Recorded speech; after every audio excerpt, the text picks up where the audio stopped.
আহমেদাবাদে ভয়াবহ বিমান দুর্ঘটনা। কিন্তু আপনি কি জানেন এই বিমান দুর্ঘটনার পেছনে কী কী কারণ থাকতে পারে? চলুন জেনে নেওয়া যাক।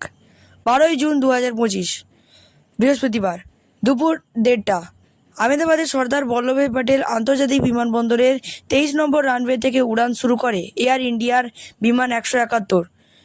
1:38 শেষ লোকেশন রেকর্ড হয়। 625 ফিট উচ্চতায় হঠাৎই রেডার থেকে হারিয়ে যায় বিমান।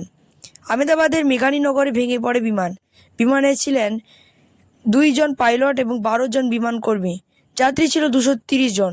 সব মিলিয়ে দুর্ঘটনার কবলে পড়ে 242 জন। কিন্তু কি কারণে এই দুর্ঘটনা ঘটে থাকতে পারে? 1. চালকের ভুল। পৃথিবীর 50% অর্থাৎ প্রায় অর্ধেক বিমান দুর্ঘটনার চালকের ভুলেই ঘটেছে। আর দ্বিতীয় নম্বরে রয়েছে যান্ত্রিক ত্রুটি। বিশ্বের 20% বিমান দুর্ঘটনার নেপথ্যে রয়েছে যান্ত্রিক ত্রুটি। 3 নম্বরের প্রতিকূল আবহাওয়া। প্রতিকূল আবহাওয়া হলে বিমান দুর্ঘটনা ঘটতে পারে। 4. নাশকতা। ঠিকই শুনেছেন, বিশ্বের 10% বিমান দুর্ঘটনার পেছনে নাশকতা রয়েছে। এছাড়াও ট্রাফিক কন্ট্রোলের ভুল, জ্বালানি সমস্যা, ইঞ্জিনের ত্রুটির কারণেও দুর্ঘটনা ঘটতে পারে। তবে আহমেদাবাদের বিমান দুর্ঘটনার নেপথ্যে কী রয়েছে তা এখনও পর্যন্ত স্পষ্ট হয়নি। ভিডিওটি ভালো লাগলে লাইক এবং সাবস্ক্রাইব করতে ভুলবেন না।